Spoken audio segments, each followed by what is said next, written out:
Salam damai sejahtera bagi Bapak, Ibu, dan Saudara semuanya. Kita berjumpa lagi di video pendalaman Alkitab. Di saat ini kita masih membahas seri 7 perkataan Yesus yang terakhir di kayu salib.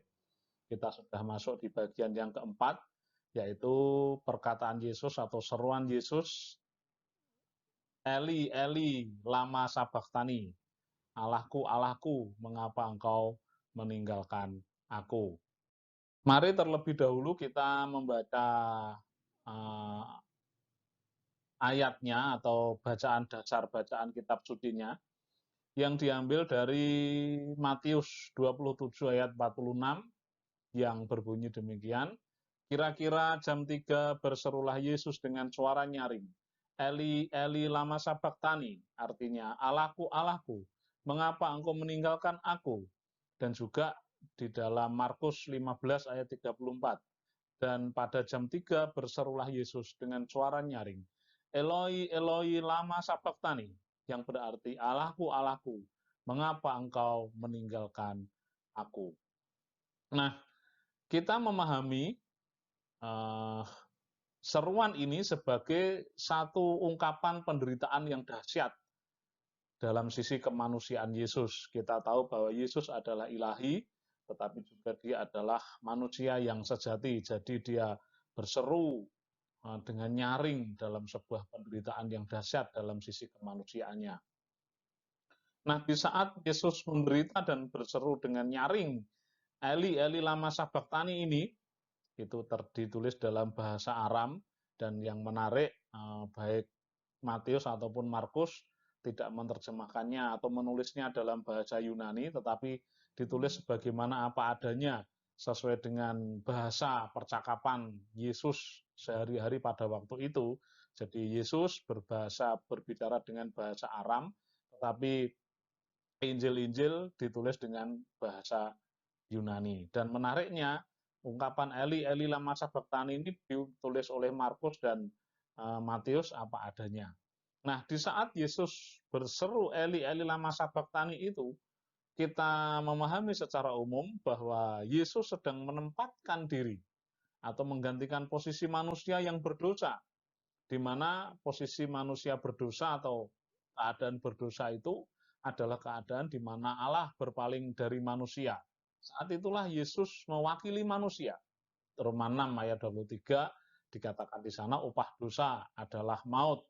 Artinya Yesus menerima maut itu untuk menebus atau membayarkan hukuman dosa yang diberikan kepada manusia. Jadi ketika Yesus di kayu salib, Allah berpaling dari dia, maka Allah tidak lagi berpaling kepada manusia karena Yesus telah mewakili umat manusia, kira-kira demikian. Kali ini saya ingin mengajak panjenengan semua untuk melihat dari sudut pandang yang lain, dengan melihat dari Mazmur 22 ayat yang kedua. Kenapa Mazmur 22 ayat yang kedua?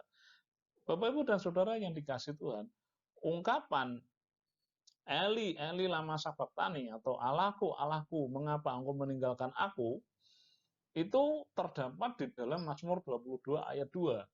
Jadi Yesus mengutipnya atau menyerukan Mazmur 22 ayat 2 itu, kalau penjenengan perhatikan, nah, Mazmur 22 di dalam ayat yang pertama disebutkan di sana bahwa Mazmur ini adalah Mazmur yang digunakan menurut lagu Rusa di Kala Fajar. Nah, lebih lengkapnya begini, ayat Mazmur 22 ayat 1. Untuk memimpin biduan menurut lagu Rusa di Kala Fajar, Mazmur Daud. Nah, ini menarik, saudara-saudara, perhatikan ya. Jadi itu lagu adalah lagu menurut lagu Rusa di Kala Fajar, dan di dalamnya di ayat yang kedua ada satu syair yang berbunyi, Allahku, Allahku, mengapa engkau meninggalkan aku? Dan Yesus menyerukannya ketika dia berada di kayu salib. Nah, mari kita telaah lebih jauh. Bahasa Ibrani-nya rusa di kala fajar adalah ayelet sachar. Ayelet itu rusa, diterjemahkan rusa dalam bentuk feminin. Nah, bisa diartikan rusa betina. Jadi ayelet ini kalau di dalam Alkitab kita ditulis sebagai rusa. Tetapi dia bisa kita artikan sebagai rusa betina. Jadi ayelet sakar adalah rusa betina di kala fajar. Nah, panjenengan perhatikan, ini menarik sekali. Siapa itu rusa betina? Apa kaitannya dengan seruan Yesus? Eli, Eli lama sabachthani, atau Allahku, Allahku, mengapa engkau meninggalkan aku? Nah, mari kita telaah lebih dalam. Lagu Rusa di Kala Fajar, Mazmur 22 ini, dinyanyikan oleh orang-orang Yahudi pada saat perayaan atau Hari Raya Purim. Apa itu Hari Raya Purim? Hari Raya Purim adalah hari peringatan di mana orang-orang Yahudi lolos dari pemusnahan atau pembinasaan yang dirancang oleh Haman. Ester 3 ayat 26 sampai ayat yang ke-32. Nah, di sana ada dua pahlawan yang menjadi penyelamat orang-orang Yahudi di depan Raja Ahasveros, Raja Persia Media yang menguasai pada waktu itu. Nah, Esther dan Mordekai lah yang menjadi pahlawan yang menyelamatkan orang-orang Yahudi pada waktu itu. Nah, perayaan Purim yang artinya keberuntungan ditetapkan oleh Mordekai dalam Esther 9 ayat 20 sampai ayat 23. Nah, Bapak Ibu dan saudara-saudara yang terkasih di dalam Tuhan, di dalam Esther pasal 3 panjenengan bisa membaca bahwa pada waktu itu Haman merancang pembinasaan orang Yahudi dengan cara mempengaruhi Raja Ahasveros.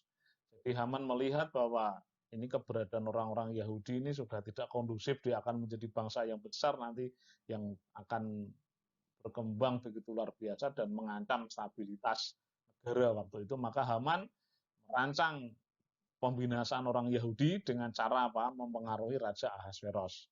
Dengan baca sendiri ya Esther pasal 3. Nah, ternyata Esther mengetahui rencana jahat itu, singkat cerita saja ya. Kita lihat secara sinopsis saja untuk melihat keterkaitan dengan pokok bahasan kita. Esther tahu rencana jahat itu. Lalu dia bersama-sama dengan Mordekai waktu itu mencari cara bagaimana caranya menyelamatkan orang-orang Yahudi dari ancaman Haman. Nah, itulah sebabnya Esther mengambil resiko, memutuskan untuk menghadap raja. Meskipun acara itu atau keputusan Esther untuk menghadap raja itu melanggar undang-undang. Anda bisa baca secara lebih lengkap dalam Esther pasal 4. Ini resiko yang besar. Menghadap Raja Ahasveros tanpa dipanggil itu pelanggaran besar, saudara. Tetapi dan Esther tahu itu, tetapi dia mengambil tekad demi keselamatan bangsa Yahudi. Nah, karena resikonya besar, maka Esther mempersiapkan diri begitu rupa. Dia berpuasa 3 hari 3 malam sebelum dia menghadap raja, yang kita kenal dengan puasa Esther, atau dalam bahasa Ibrani-nya Ta'anit Esther. Nah, singkat cerita, kita tahu semua bahwa akhirnya Esther berhasil membongkar siasat Haman dan bangsa Yahudi pun diselamatkan. Disitulah Esther menjadi pahlawan bersama-sama dengan Mordekai atas keselamatan bangsa Yahudi dari ancaman pemusnahan yang dirancang oleh Haman. Nah, mari kita teruskan, saudara-saudara. Adalah kitab Talmud, yaitu catatan, diskusi, atau bolehlah dikatakan analisis para rabi Yahudi, guru-guru Yahudi, terhadap hukum agama Yahudi. Nah, ketika para rabi Yahudi yang menulis Talmud ini memberi analisa tentang kitab Esther, mereka mengatakan ketika Esther berdoa puasa 3 hari 3 malam, dan ketika Esther berjalan masuk melalui lorong yang penuh dengan berhala-berhala Persia Media itu, dia dalam suasana yang begitu rupa ya saudara, Anda bisa memahami bagaimana risiko yang harus ditanggung Esther kalau menghadapnya Raja Ahasveros itu sebagai sebuah kesalahan karena itu menyalahi undang-undang. Nah, di lorong itulah dijelaskan di sana bahwa Esther mendaraskan Mazmur 22, khususnya ayat 2, dia berkata, berdoa kepada Tuhan, Allahku, Allahku, mengapa engkau meninggalkan aku? Dan nyanyikan lagu rusa di kala fajar itu dalam doa puasanya. Dan memang waktu itu situasinya sangat sulit, sangat genting. Dan Esther mengambil resiko kalau memang waktu itu raja tidak berkenan, ya bukan hanya saja Esther yang habis, seluruh bangsa Yahudi juga habis karena Esther gagal. Nah, itulah sebabnya kita semakin tahu benang merahnya ya saudara, bahwa orang-orang Yahudi memberi julukan Esther sebagai rusa betina di kala fajar. Siapa rusa betina itu? Terjawab sudah bahwa rusa betina di kala fajar itu adalah Esther, saudara-saudara yang kasih Tuhan. Nah, ketika Esther melihat bangsanya berada di dalam kegelapan, 3 hari 3 malam dia berpuasa, dia berseru seolah-olah, Tuhan jangan tinggalkan kami, kenapa engkau meninggalkan kami? Tetapi menariknya saudara, ketika dia menghadap Raja Ahasveros,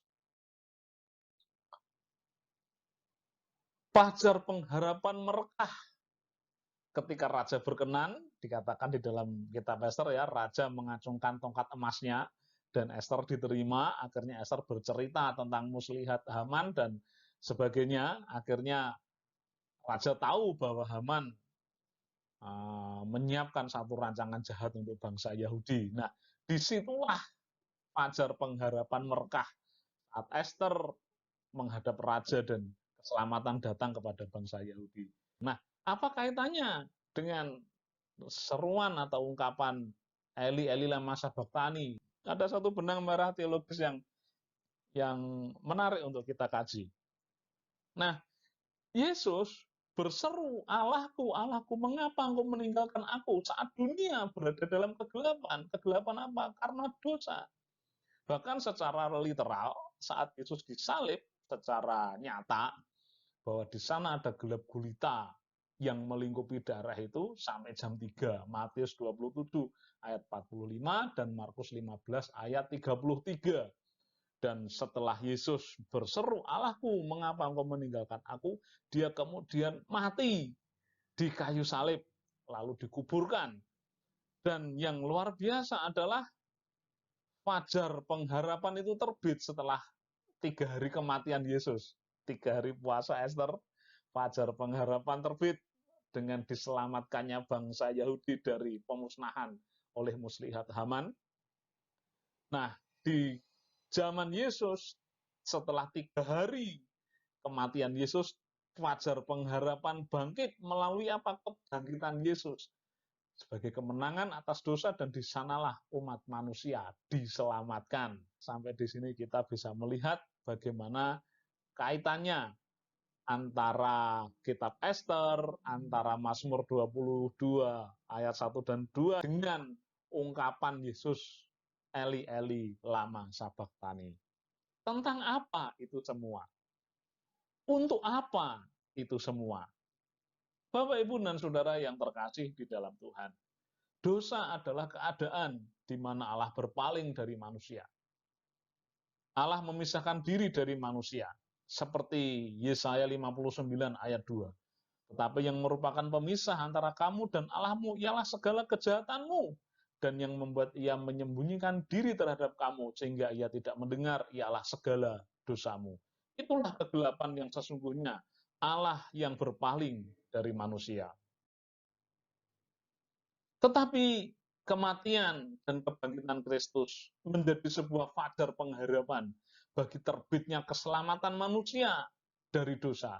Sebab Yesuslah terang dunia yang memulihkan hubungan Allah dengan manusia. Jadi, melalui perluasan sudut pandang kita tentang Mazmur 22 ayat 1 dan 2, kita bisa memahami bahwa seruan Allahku, Allahku, mengapa engkau meninggalkan aku? Bukanlah ungkapan protes Yesus, bukanlah ungkapan ketidakberdayaan Yesus, karena ditinggalkan Bapa, ditinggalkan Allah di kayu salib. Bukan pula ungkapan ketakutan atas kematian. Sebab sejak semula Yesus telah menyatakan kesiapannya menghadapi kematiannya di kayu salib. Nampak ketika dia berdoa di Taman Getsemane sesaat sebelum ditangkap dan disalibkan.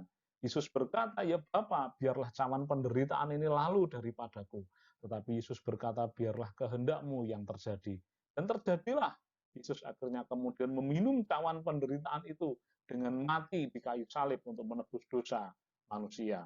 Jadi sampai di sini kita bisa memahami dan mengerti bahwa ungkapan Eli, Eli lama sabachthani, Allahku, Allahku, mengapa engkau meninggalkan aku? Bukanlah sebuah ungkapan ketidakmampuan, bukanlah sebuah ungkapan keputusasaan, bukanlah sebuah ungkapan protes atau ketidakberdayaan, tetapi sebaliknya sebuah ungkapan akan pengharapan tentang datangnya fajar keselamatan bagi umat manusia.